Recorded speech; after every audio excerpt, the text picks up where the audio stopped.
गुरुवर मेरा ये जीवन अब तो संवार दो।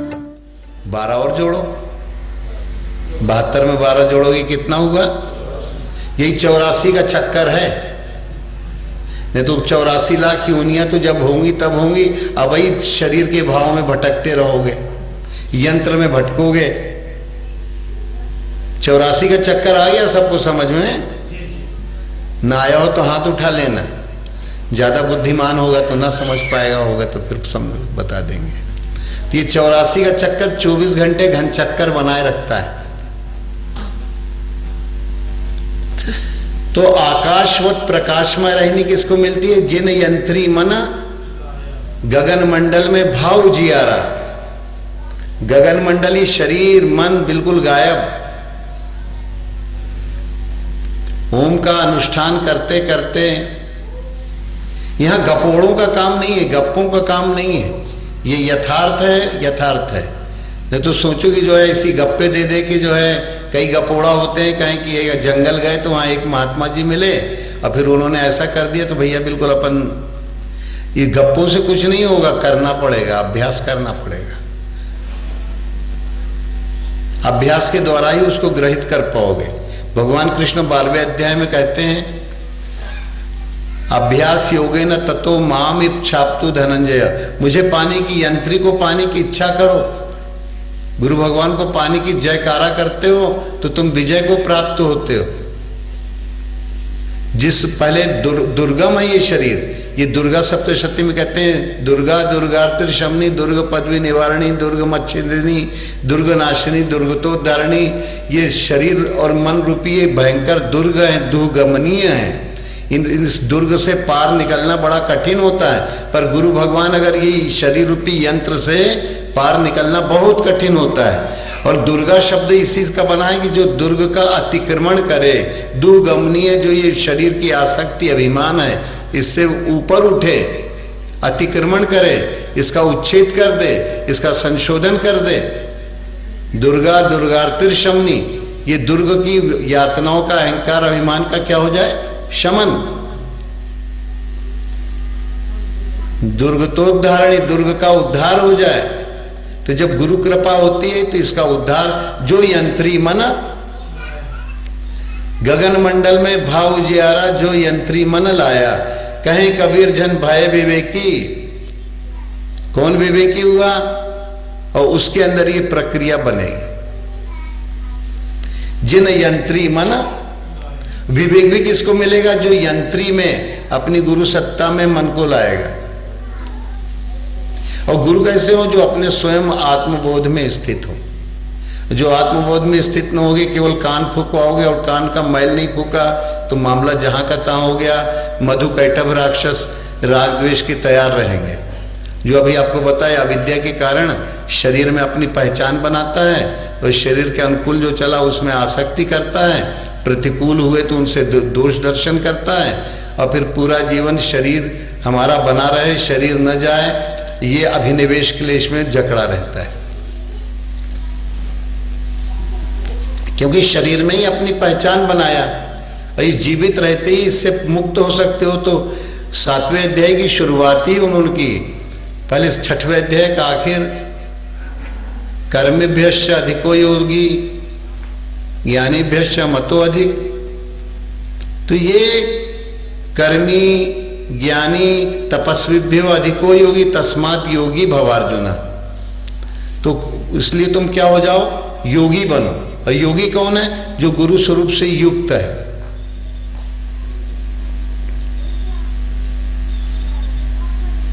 योगिनाम अपि सर्वेषाम मद्गते नात्मरांतरा, जो मद्गते मुझ में ही अपनी अंतरात्मा मन को चित्त को लगावे, जो अपने अंतःकरण को यंत्री में लगाता है, योगिनाम अपि सर्वेशाम, तो उसी का उद्धार होता है। श्रद्धावान भजते यो माम, श्रद्धा पूर्वक मेरा भजन करके और उस परम गति को, युक्ततम गति को प्राप्त होता है। युक्त, युक्ततर, युक्ततम। फिर उसमें 7वें अध्याय की शुरुआती करते हैं, मय्यासक्त मना पार्थ योगम युंजन मदाश्रय, मेरे स्वरूप में आसक्त हो जाओ, मेरा आश्रय लो। अपने शिष्य को कहते हैं भगवान श्री कृष्ण गुरु स्वरूप में, मय्यासक्त मना पार्थ योगम युंजन मदाश्रय, तुम पूर्ण समग्र रूप से सब कुछ जान जाओगे। तो कहते हैं कि असंशयम समग्रम माम,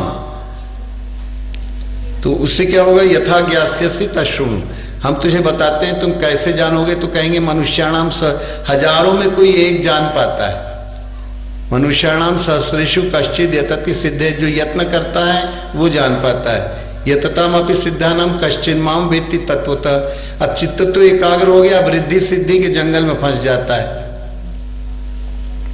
कहते हैं कि हजारों करोड़ों लाखों मनुष्यों में कोई एक प्रयास करता है, सच्चा प्रयास करता है। पानी से लुटिया से पानी ढालने से ना होगा, गंगा और यमुना स्नान से कुछ नहीं होगा।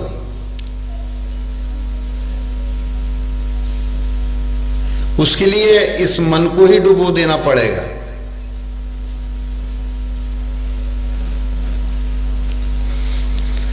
तो ये पूरा भजन जो है गीता की ही पूरी बातों को उद्घाटित करता है, जो अभी जिसका अर्थ किए।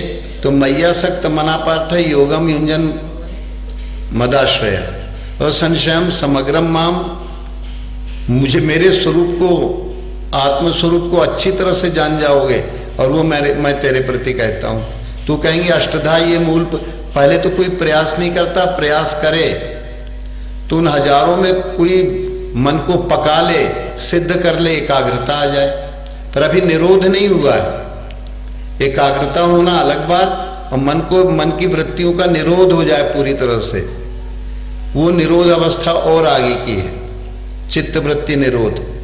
तो चित्त का एकाग्र होना एक परिणाम है, अच्छी चीज है, उसको सिद्ध कहते हैं। मन पक गया, पर अभी वो निरुद्ध नहीं हुई, उसको उस सिद्धि के कारण माया अपने तरह तरह की जो अभी तक उसको ललचाती थी वो प्रकट करने लगती है। जो देखना चाहो वो देख लो, जो इच्छा करोगे सुनने की तो वो सुनने में आने लग, वो बड़ा खुश होगा, कहें अब तो मैं पक गया, पूर्ण हो गया। भगवान राम इसी स्थिति में थे। जब अयोध्या में उनका राज्याभिषेक हो रहा था तो उनको जो है आत्मा राम का अनुभव को जो है विदेहता आने लगी, वैदेही मिल गई, विवेक रूपी लक्ष्मण विवेक उर्मे मिल गया, सत्संग का शत्रुघ्न सुन करके कृतकृत्य हो गया, और भरत भाव जो है मंडित हो गया, भाव अच्छा मंडित हो गया।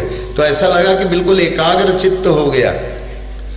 तो दशों इंद्रियों को साधना का रथ बना लिया, तो दशरथ हो गया।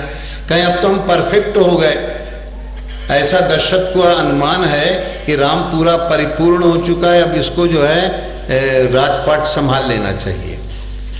ये रामायण, गीता, दुर्गा सप्तशती सबका समन्वय करके आपको बताते हैं। तो कई जो है देवताओं ने चाल चली कि भाई अभी कहाँ, अभी जिसके लिए जन्म हुआ था वो तो अभी बना हुआ है, 3 जन्म कर वचन प्रमाणा। तो रावण के मृत्यु के लिए भगवान से मोह रूपी रावण है जो दशों इंद्रियों के द्वारा मन भोग करता है, दशों मुखों से।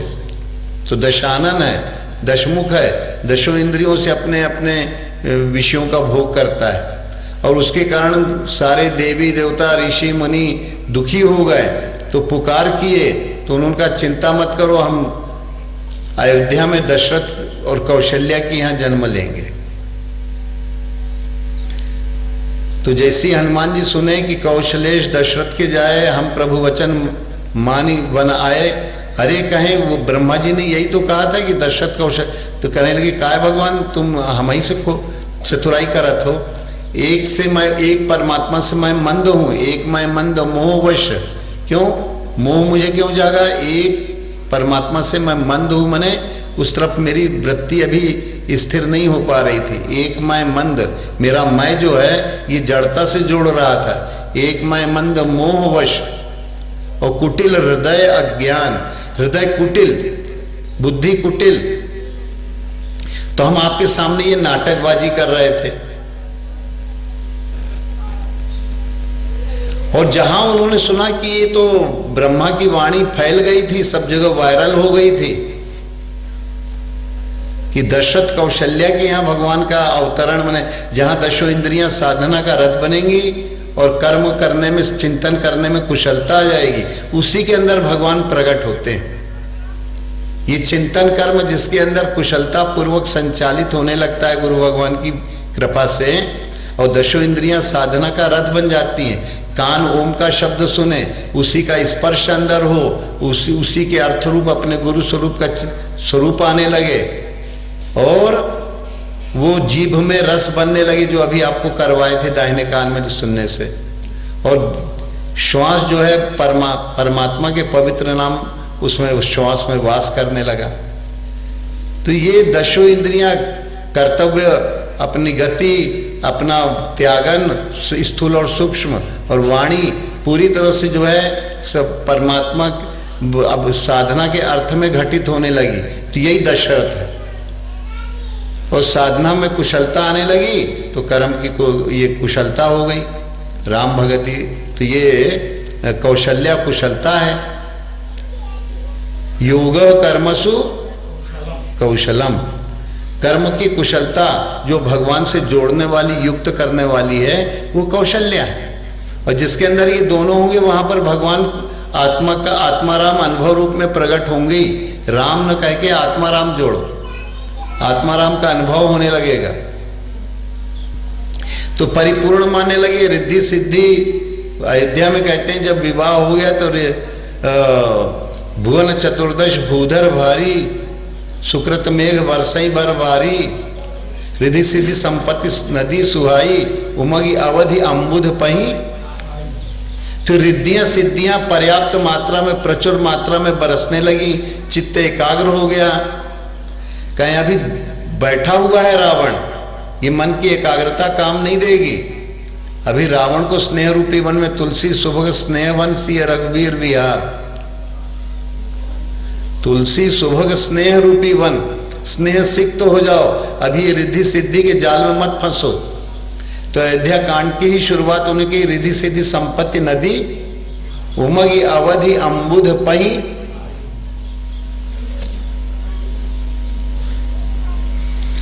ते एकाग्रता परिणाम ही पूरा नहीं है, अभी तो गुरु भगवान पूर्ण रूप से पूरा आसन लगा के बैठ जाएं और उसको पूरा मार्गदर्शन स्वप्न के द्वारा, स्वप्न तुम्हारे कैसे हैं, सुषुप्ति कैसी है, लगते रहो।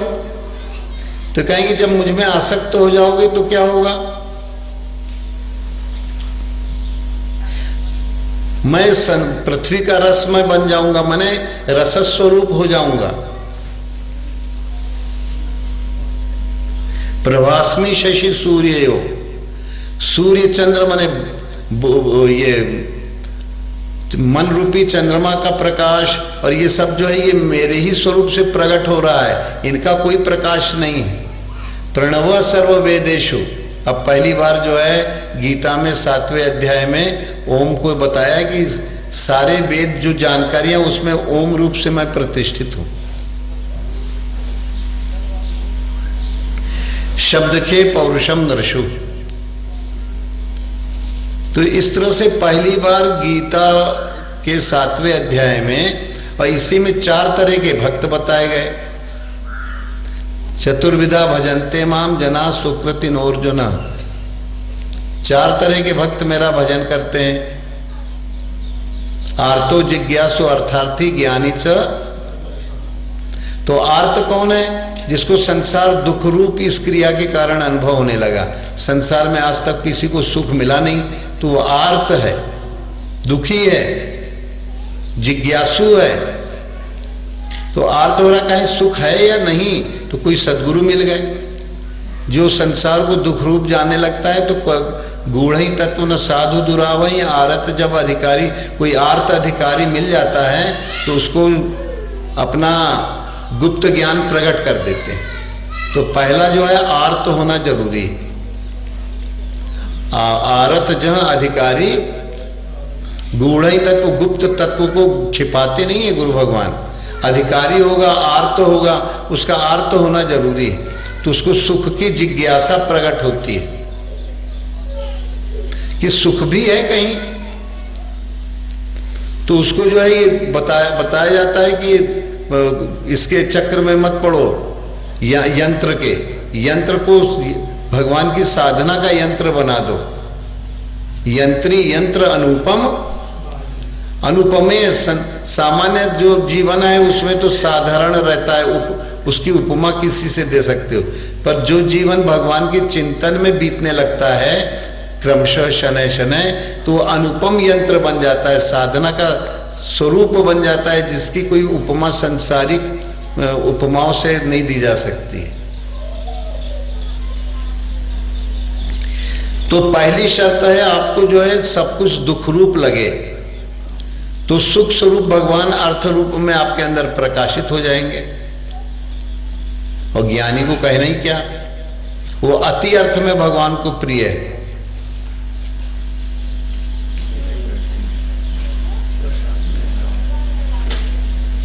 ज्ञानी अति अर्थ में मुझको प्रेम करता है, तो मैं भी उसको अति अर्थ में चाहता हूं।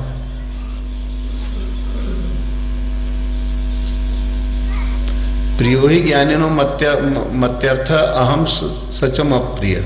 जैसा ज्ञानी अति अर्थ में मुझे, एक तो अर्थार्थी भगवान साधना का अर्थ प्रकट हुआ, अर्थ प्रकट होने से, और अति अर्थ में करता है। कौन से अति अर्थ में? तेषाम ज्ञानी नित्य युक्त एक भक्तिर विशिष्यते।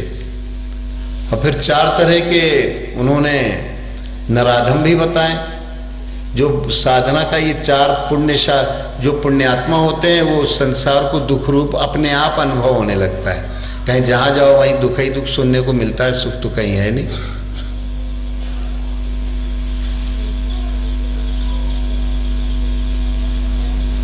माया अप्रत ज्ञान आते, तो जो माया के द्वारा आसुर भाव में रहते हैं। चतुर्विधा भजन्ते माम जना सुकृतिन अर्जुन, और जो दुष्कृतिनो पापी होते हैं वो मेरा भजन नहीं करते हैं। वो क्या करते हैं? तो कहते हैं कि चतुर्विधा भजन्ते माम जना सुकृतिन अर्जुन आर्तो जिज्ञासु अर्थार्थी ज्ञानी च। तो तेषाम ज्ञानी नित्युक्त एक भक्तिर विशिष्यते। तो उदारा ज्ञानी सबसे उदार है, उदारा सर्व एवैते। ज्ञानी क्यों उदार है? वासुदेव सर्वमिति स महात्मा सु। बहुत दुर्लभ है जो सब में भगवान को बसा हुआ। ये जो भौतिक शरीर है ये तो नाशवान है, अधिभूतम क्षरो भाव, और पुरुषश्च अधिदैवतम। इस शरीर का देवता जीव है, ये शरीर रूपी पुर है, स्थूल सूक्ष्म शरीर रूपी पुर है। इसमें जो पुर में शयन करने वाला है वो पुरुष है, ये जीवात्मा है। जीवात्मा अपने इसी को अपना जीवन मान लिया है कि यही मैं हूं, जिसका परिवर्तन हो जाए। ये अधिभौतिक शरीर तो नाशवान है, तो ये जीव जो है आध्यात्मिकता वाला कैसे होगा? अधियज्ञम अहमेवात्र देहे देह भृतांबर। ये 6वां प्रश्न का उत्तर है। मैं अधियज्ञ, यज्ञ माने साधना, साधना करवाने वाला मैं स्वयं हूँ हर एक के शरीर में। जो कोई साधना करना चाहता है, इस यंत्र के भाव में भटकना नहीं चाहता, उसको यंत्री भाव में स्थित कराने वाला मेरा स्वयं का स्वरूप होता है, गुरु महाराज कहते हैं। और फिर उसको क्या होता है? उसको उत्तरायणी दशा, अगर वो ये 6 प्रश्न सुलझ गए, गुरु भगवान हृदय में अधियज्ञ रूप में साधना साध्य रूप में विराजमान हो गए कि साधना के द्वारा किनकी साधना करनी, किसी पदार्थ की इच्छा नहीं करनी है। तुम्हारी कृपा तुम्ही रघुनंदन, इसी को उन्होंने कहा कि अधियज्ञम अहमेवात्र देहि, यज्ञेश्वर भगवान साधना हम नहीं करते, वो करवाते हैं, वो यज्ञेश्वर हैं। ये वाले यज्ञ नहीं, ये वाले यज्ञ तो वातावरण में सुगंधी सौरभता लाते हैं, तो आदमी निरोगी हो सकता है शरीर रूप से, संभावित है। आज यहाँ हवन हो रहा था, गीता के श्लोकों के द्वारा हवन भी कर रहे थे, तो बड़ी सुगंध नीचे आ रही थी, तो हमने कहा आज सुगंध आई है। तो ये सुवास उठता है आकाश में, जो है ये हवन सामग्रियां जो हैं हमारे ऋषियों की बहुत शोधन की हुई हैं। गुड़ है, घी है, तिल है, तो ये सब चीजें जो है, जौ है, जौ भी था, तो ये शुद्ध करता है। और घी जो है जब जाता है तो घी की सुगंध भी आ रही थी आज, तो हम कहें कि घी की सुगंध नहीं आती, तो आज घी की सुगंध भी, हवन हो रहा था पूरी, कौन से अध्याय, पूरी गीता से हवन किए। तो 700 श्लोक हैं, वो 700 श्लोकों से इन्होंने हवन किया।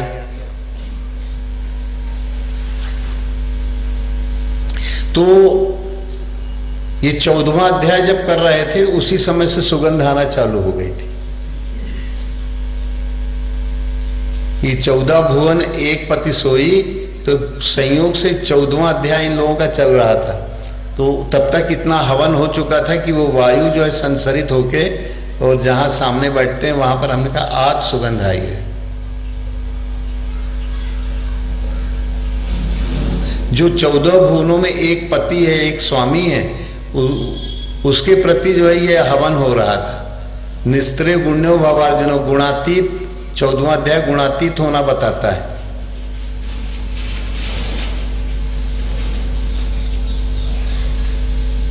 निस्त्रे गुण्यो भावार्जुन, गुणातीत हो जाओ।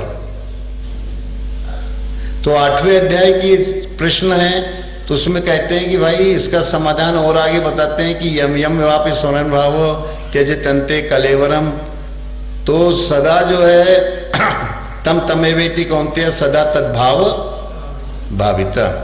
तो जिन जिन भावों का स्मरण करोगे वैसे ही भावों को तुम प्राप्त हो जाओगे शरीर छूटने पर। तो शरीर छूटने के पहले ही अपने को जकड़ लो, पकड़ लो, गुरु भगवान यंत्री को पकड़ लो। अधियज्ञ रूप में भगवान सबके हृदय में विराजमान है, बस गुरु स्वरूप से प्रकट होने की जरूरत है। जब दुख रूप मानोगे कि हर जन्म में यही हुआ, तो इस जन्म में गृहस्थी में हो, कहीं भी हो, साधना तो करना ही पड़ेगी अगर सुखी होना चाहते हो तो कहते हैं तस्मात् सर्वेषु कालेषु मामनुस्मर। गुरु महाराज कहते हैं सभी कालों में तुम मेरा चिंतन करो।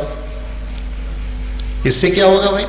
सभी काल का मतलब जो बीत चुका, जो वर्तमान में हो, जो भविष्य में आएगा।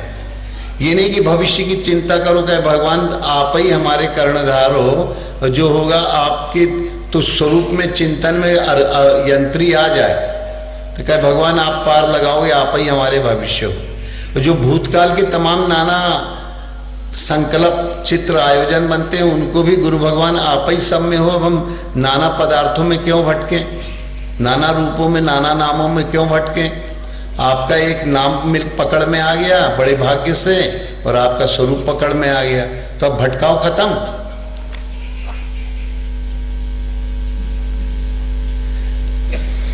तो इसलिए कहते हैं कि ऐसा नहीं, वर्तमान में तो तुम कर रहे हो साधना, भूतकाल का परेत अपने मूड़े बांध लो, जालंधर राक्षस को बांध लो। अगर लग गए हो तो उसको भी डिलीट करो मेरे स्वरूप का चिंतन करके। तो तस्मात् सर्वेषु कालेषु मामनुस्मर, मेरा स्मरण करो। और युद्ध, तो ये युद्ध बाहर नहीं है, कल भी बताए थे, आज भी बता रहे हैं कि गीता का युद्ध जो है कहीं बाहर हुआ ही नहीं। तीनों कालों में जब भगवान का स्मरण, तीनों कालों की बातों को भगवान भगवतमय यंत्रीमय बना लोगे, गुरुमय बना लोगे, तो यंत्र का भाव, शरीर का भाव छूट जाएगा, शरीर की चिंताएं चली जाएंगी।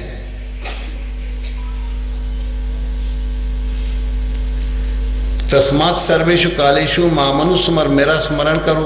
फिर और आगे बताएंगे और कैसे स्मरण करो।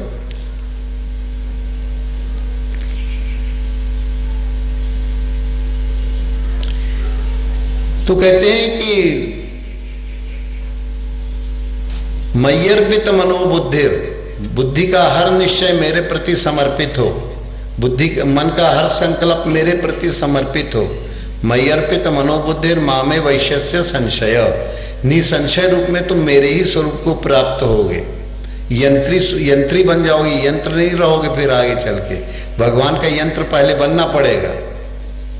और गुरु भगवान अच्छी साथ सज्जा तुम्हें दिए, तुमको जो है मार्गदर्शन दिए, अब उस मार्गदर्शन के द्वारा लग जाओ। और तुम नहीं लगोगे, वही लगवाएंगे, पर निमित्त बनना पड़ेगा। निमित्त मात्रम भवसव्य। जो ये बड़े बड़े योद्धा दिख रहे हैं तुमको, ये तो पहले ही मेरे द्वारा मारे जा चुके हैं। मया हतास्तुम जहिमा,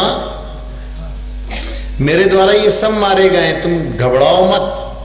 11वें अध्याय में कहते हैं ये मेरे द्वारा मारे गए, तुम्हें तो निमित्त बनना है। जहिमा, तुम व्यथित मत हो कि इतना बड़ा संसार हमारे दिमाग में भर गया है, ये फलाना ये ठिकाना, ये कैसे मरेगा। कहीं इनको हम पहले ही मार चुके हैं रे, तुझे तो केवल निमित्त बनना है। मेरे स्वरूप में आ जा, यंत्री बन जा, यंत्र साफ शुद्ध हो जाएगा। ये चित्त अंतःकरण साफ शुद्ध हो जाएगा। फिर कभी हम पुराण लेंगे, थोड़ा लंबा होगा। तो जिस के लिए ब्रह्मचारी लोग ब्रह्मचर्य को धारण करते हैं, जिसके कारण लोग जो है तपस्याएं करते हैं, योग करते हैं, साधना करते हैं, उस पद को पाने का तरीका क्या है। तो अब सार संक्षेप में समझ लो कि ओम इति एकाक्षरम ब्रह्म व्यवहारन माम अनुस्मर। अगर तुम मेरा स्वरूप का स्मरण करना चाहते हो, यह प्रयाति त्यजन देह से याति परम गति को प्राप्त हो जाओगे। ये परम गति कोई छोटी मोटी गति नहीं, परम गति को प्राप्त होते हो। कैसे? ओम को अपने व्यवहार में लाओ, जैसे भी बताए दाहिने कान के पर्दे में लाओ। कल एक और बताए थे कि दधीच की हड्डियां से वज्र बनता है। तो तुम्हारी नाक में ऐसे टटोलते जाओ तो ये दोनों भागों के बीच में अगर उंगली लगाओगे तो नीचे सबसे नाक की ऊंची हड्डी मिलेगी।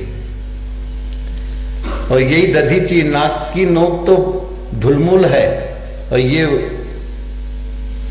दधीच माने ध्यान चिंतन की प्रक्रिया इस जगह बनने लगती है। अगर इस जगह ओम कहोगे तो ओम ही निकलेगा, और कोई शब्द नहीं निकलेगा।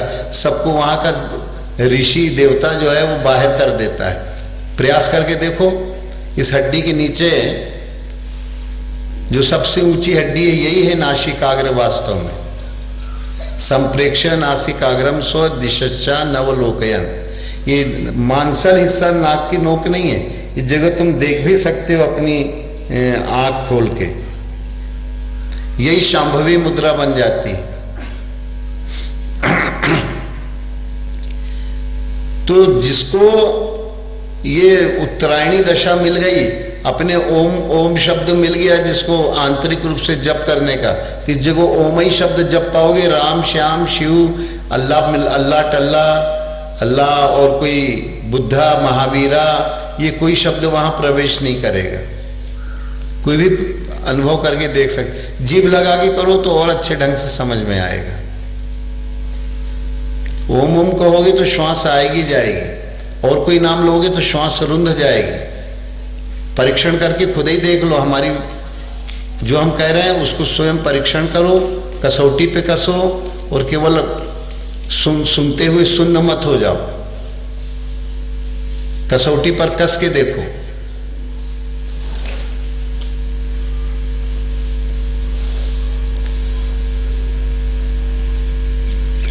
और किसी नाम में चौबे निकल पा रहा है, श्वास रुंध जाती है कि नहीं?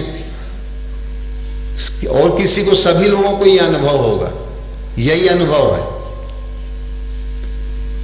नाक की जो हड्डी है ये दधीच जी की अस्थिया है, और इससे वज्र बनता है। तो वृत्रासुर जो तुम्हारी चित्त को अनेक वृत्तियों के द्वारा आत्मा का स्वरूप चित्त की वृत्तियों से आवृत्त हो जाता है। तो ये वृत्तासुर है, ये चित्त की वृत्तियां जो है आसुरी भाव में भटकती हैं, और जब भगवान की कृपा होती है तो कहते हैं जाओ दधीच की अस्थियां ले आओ। माने अस्थि लाने का मतलब अस्थि के नीचे ये दधीच माने ध्यान चिंतन की जगह है। इस जगह ओम ही का चिंतन होगा और कोई नाम का होगा ही नहीं। ध्यान चिंतन करना है तो ओम का जाप करो। ओम इति एक अक्षर है ये केवल, और कोई दूसरा उस ब्रह्म का दूसरा है ही नहीं नाम। ओम इति एक, इसको व्यवहार में लाओ, माने निरंतर ओम ओम कहते रहो, या श्वास में ढल जाए, नहीं ढल रहा है तो ओम का जाप निरंतर करते ही रहो। एक ओम में श्वास बाहर जाएगी, एक ओम में अंदर। ये दधीच ऋषि की अस्थि है, ध्यान चिंतन की अस्थि। दधी माने ध्यान, अच्छी माने चिंतन। ध्यान चिंतन की सबसे अच्छी प्रक्रिया अगर मिलती है तो पहले तो वो जीभ को लगाना सीख लो। जिभ्या तार नासिका चरई, तो एक तो कान से बताया और एक ये नाक की सबसे उठी हुई नासिकाग्र से। आ रहा है समझ में कि घुन्ना ही बन के बैठ जाओगे। तो जिभ्या तार ना, हाँ, तो ये उत्तरायणी दशा पाना है तो कहते हैं कि तुम जो है ओम इति व्यवहार में निरंतर इस जगह लाओ अपने मन को, ओम ओम कहते रहो। तो इससे क्या होगा, ध्यान चिंतन तुम्हारा धारावाहिक बनने लगेगा। तुम्हारी लगन होना चाहिए, काम संसार के करते रहो। लोग जो घरों में घर के काम करते रहें, विरक्त साधक आश्रम की सेवा में लगे रहें, और ध्यान चिंतन की प्रक्रिया बाधित चलती रहे। पक जाएगा तो तुम अपने आप उसका लाभ पाओगे। तो कहते हैं यह प्रयाति त्यजन देह, इसी के द्वारा मेरा स्मरण कर सकते हो। यही युद्ध है। मन तुम्हारा भटकना चाहेगा और तुम उसको फिर पकड़ में लाओ। वो कौरव कहते हैं रौ माने हल्ला, कांव का संकल्पों का हल्ला होगा, उस हल्ले में मत फंसो। तुम पुण्यमयी पांडवों की प्रवृत्ति सद्गुरु में समर्पण होने की है। ये साधना रूपी यंत्र को साध्य यंत्री के चिंतन में लगा दो।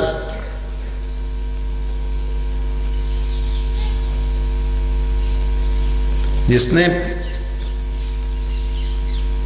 आकाशवत हो गया तो उसके अंदर ये प्रक्रिया प्रकट हो गई।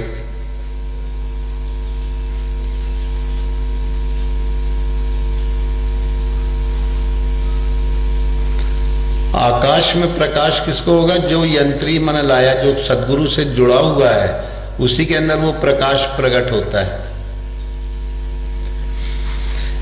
तो 8वें अध्याय में कहते हैं कि उत्तरायण में जिसकी 6 प्रश्न सुलझ गए, किम तद ब्रह्म किम अध्यात्मम किम कर्म पुरुषोत्तम, और कर्म कुशलता पूर्वक होने लगे, भगवान के चिंतन निमित्त ही कर्म होने लगे, और बाकी के कर्मों को कर्म माने ही नहीं गया। कल हम बताए थे जो भगवान के चिंतन के लिए जब कर्म किया जाता है वो यज्ञ कर्म है।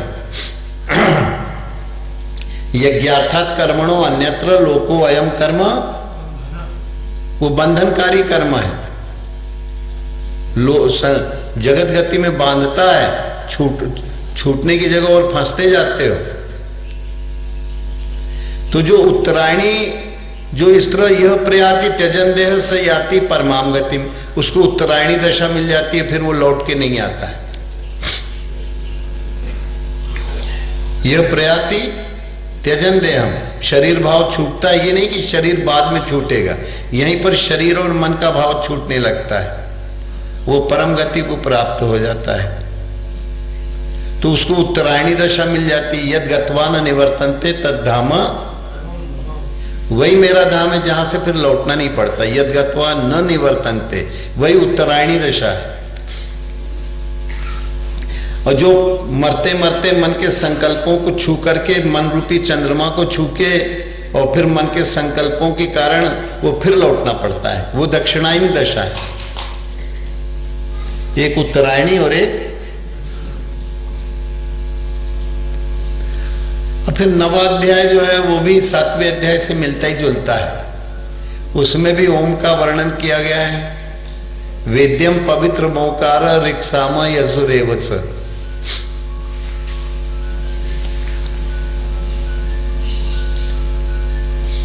तो वेदों में क्या जानो?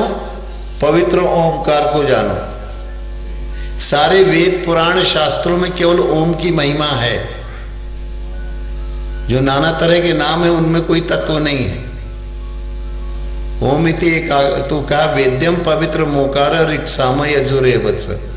अब ये सार सार को पकड़ लिया और फिर अंत में 9वें अध्याय के अंत में कहा मनमना भव मद्भक्तो मद्याजी माम नमस्कुरु मामे वैशिष्य युक्तत्वे महात्मानो मत। तो 9वें अध्याय का अंत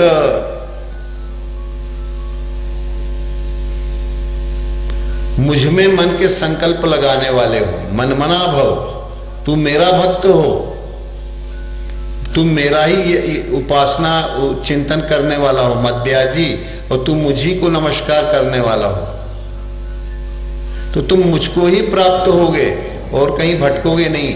मामे वैश्य से तो कहें कि मनमना भव मद्भक्तो मध्याजी माम मामे वैश्य से, तो निसंशय रूप में तुम मेरे ही स्वरूप को प्राप्त होगे। भटकने के लिए कोई जगह है नहीं।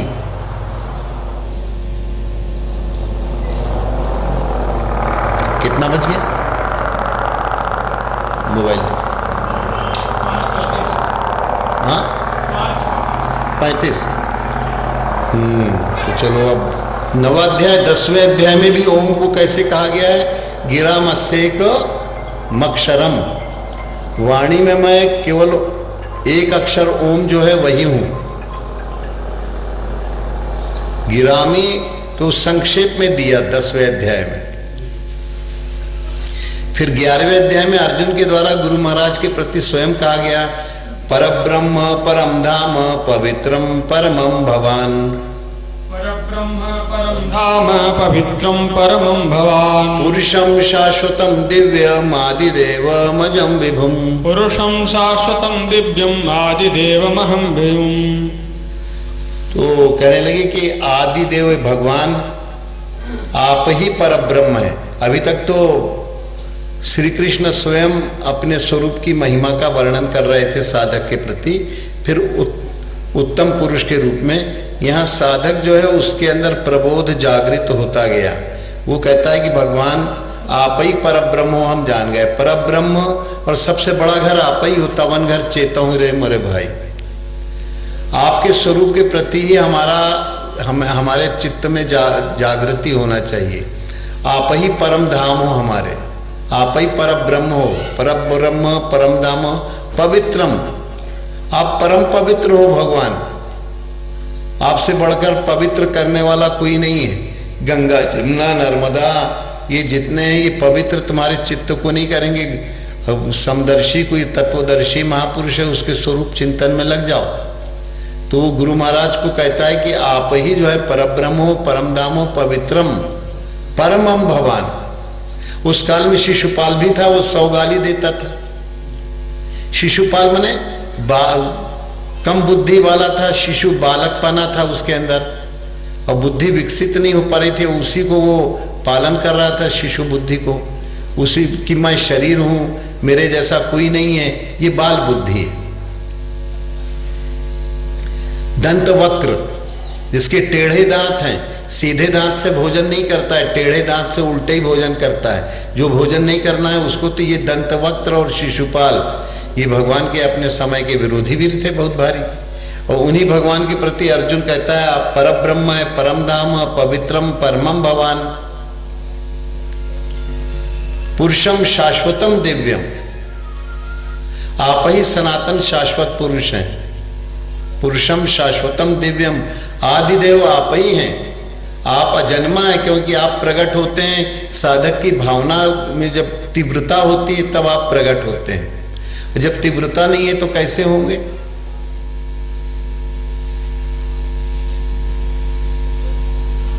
तो ये 11वें अध्याय में भगवान उसको बिल्कुल वो कर देते हैं कि देखो अब तुमको जो है साधना के भयों से कि कैसे साधना पार लगेगी और कैसे ये दुनिया भर की चिक जो है हमारे अंदर से बड़े बड़े योद्धा हैं, द्वैत का आचरण कराने वाले द्रोणाचार्य हैं।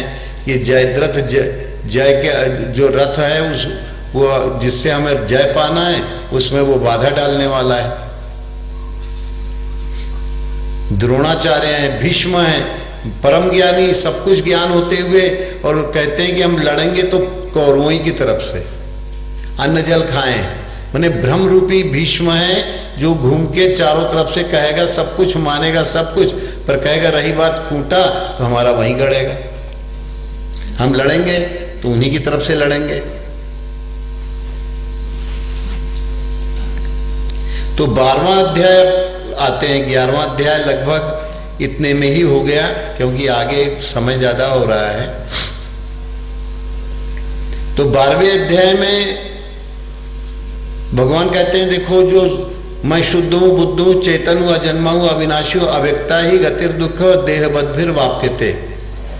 जो अव्यक्त स्वरूप में आग्रही होता है कि भगवान तो शुद्ध बुद्ध चेतन अजन्मा अविनाशी अरूप अलेख और साधना नहीं करना चाहता, तो शरीर के भाव वो कहेगा मैं शुद्ध हूं आत्मा के लिए, वो मैं शरीर में आके जकड़ जाएगा। मैं बोध वाला हूं तो उसका बोध शरीर में जाके अकड़ जाएगा। मैं फलाने का लड़का, ढिकाने का लड़का, वो आत्मा के लिए कह रहा है और भटक रहा है शरीर में। तो देह वद्भिर वाप्यते, देह भावों में वो भटक जाएगा। तो कहें इसलिए तुम अभ्यास करो। कैसा अभ्यास करो? नहीं तो बार बार देह भाव में भटकोगे। तो तुम मेरे स्वरूप को बार बार पाने की इच्छा करो। गुरु स्वरूप को बार बार पाने की इच्छा करना, इसी का नाम अभ्यास योग है। अभ्यास योगेन ततो माम इच्छाप्तु धनंजय। बार बार अभ्यास यही है कि गुरु भगवान के स्वरूप को बार बार अपने हृदय में लाने की कोशिश करो। अभ्यास योगेन ततो माम इच्छाप्तु धनंजय। और ये बड़ा सरल मार्ग है, इच्छा ही तो करना है, और क्या करना है तुम्हें? निरंतर भगवान को, अपने गुरु भगवान को पाने की इच्छा, जयकारा उनका करते रहो तो विजय प्राप्त कर लोगे विकारों पर। आ रहा है चौबे? आ रहा है समझ में? बहुत सरल, इतना सरल कि इससे ज्यादा क्या होगा।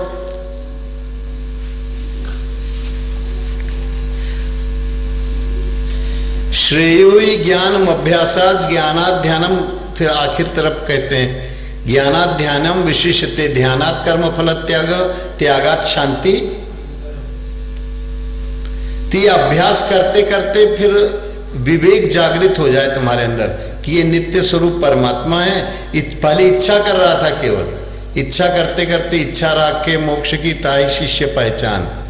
इच्छा गुरु स्वरूप को, उसके ज्ञान को ग्रहण करने के लिए, उसके स्वरूप को अनुभव करने के लिए, नाम को वो इच्छा करता था कि भगवान 24 घंटे हमारे अंदर नाम चले। सो प्रभु कृपा करो यही भांति सब तजी भजन करो।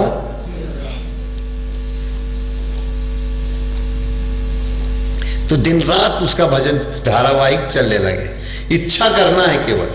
तो इच्छा करते करते उसके अंदर ज्ञान विवेक जागृत होता है, और उस विवेक का परिणाम क्या होता है? ज्ञानात ध्यानम विशिष्यते। विवेक का जब उसके अंदर आ गया कि सब अनित्य है, अनात्मा है, दुख रूप है, नित्य स्वरूप केवल भगवान है, तो भगवान की ध्यान में लग जाता है, गुरु स्वरूप के ध्यान में। अभ्यास के द्वारा, अभ्यास उसको नित्य विवेक में नियुक्त करता है, और विवेक के द्वारा वो ध्यान में आ जाता है। क्योंकि जब अनित्य ही है, दुख रूप ही है, तो उसमें क्यों फालतू अपनी मगजमारी करे भाई। तो गुरु ध्यान में वो जो है ध्यान, और ध्यान से क्या होता है?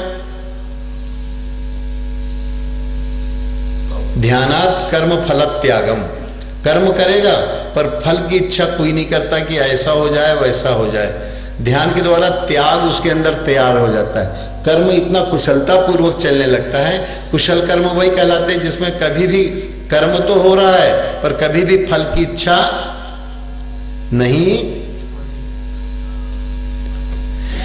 तो ध्यान तभी सही माना जाएगा जब कर्मफल की इच्छा, ध्यान कर्म करते हुए, चिंतन कर्म करते हुए कभी कभी भगवान से कोई इच्छा न करो कि भगवान ऐसा हो जाए और वैसा हो जाए। ना अपने लिए करो, ना किसी भगत के लिए करो, ना अपने किसी, वो अपने आप जब तुम भगवान के भाव में रहोगे तो उसका कल्याण ही होगा सामने वाले का। और इच्छा करोगे तो आसक्ति होगी। तो महापुरुष के सामने निवेदन करने पे अर्जी लगाई, फिर मर्जी जो है उनकी चलने लगती है। पर अगर तुम आग्रही होगे तो गड़बड़ा जाओगे। क्या भगवान निवेदन करना हमारा अधिकार है, सो किया, कर्तव्य, और आगे का अधिकार आपका है, करो चाहे ना करो।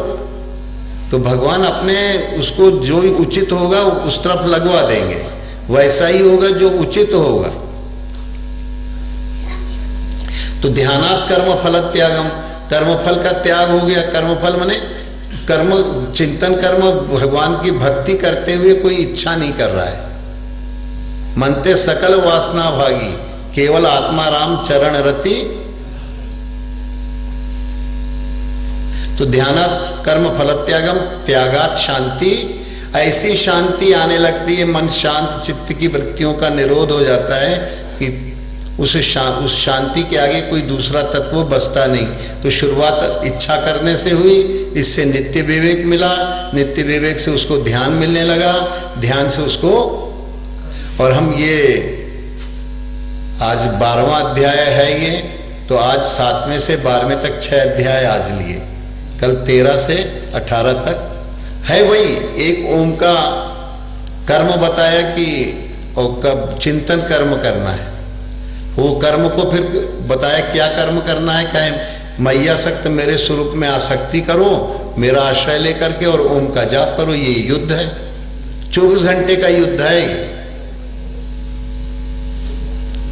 सभी कालों में मेरे स्वरूप को पकड़ो।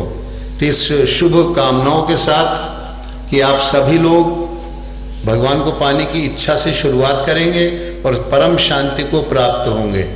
तो ध्यान मूलम गुरुर्मूर्ति, पूजा मूलम गुरुर्पदम। ध्यान मूलम गुरुर्मूर्ति, पूजा मूलम गुरुर्पदम। मंत्र मूलम गुरुर्वाक्यम, मोक्ष मूलम गुरुर्कृपा। मंत्र मूलम गुरुर्वाक्यम, मोक्ष मूलम गुरुर्कृपा। तो ध्यान करना है तो गुरु मूर्ति का करो, पूजा करना है मनमना भव भक्तो मध्यम मेरा गुरु भगवान की चिंतन में लगो। और मंत्र जो है गुरु भगवान के जो वाक्य हैं वही मंत्र रूप हैं, छोटे हैं पर बहुत व्यापक हैं, और उनकी कृपा ही मोक्ष का कारण बनती है। तो इच्छा करो, इच्छा करने से दृढ़ विवेक हो, विवेक से ध्यान बनने लगे, ध्यान से जो है त्याग आ जाए। काय का त्याग? कर्मों से फल वासना का त्याग, और त्यागात निरंतर सनातन शांति, सनातन शांति स्मृति पा जाओगे। तो आप सभी के प्रति कि आप सभी लोग उस नित्य तत्व के प्रति जागृत हों। गीता का ज्ञान यज्ञ, कल भागवत का एक श्लोक भी, कल नहीं परसों लेंगे। तो ये सत्संग का कार्यक्रम वाणी को निर्वाणी मुद्रा में तो रहते ही है। निर्वाणी मुद्रा आप सब लोग वाणी की बकबक से मुक्त हो, और फिर इसके बाद भोजन प्रसाद भी तैयार है। हाँ, सब लोग भोजन प्रसाद भी अपना पाके फिर अपने अपने जो जन जहाँ से आए भोजन प्रसाद करके करो प्रयाण। बोलो सद्गुरुदेव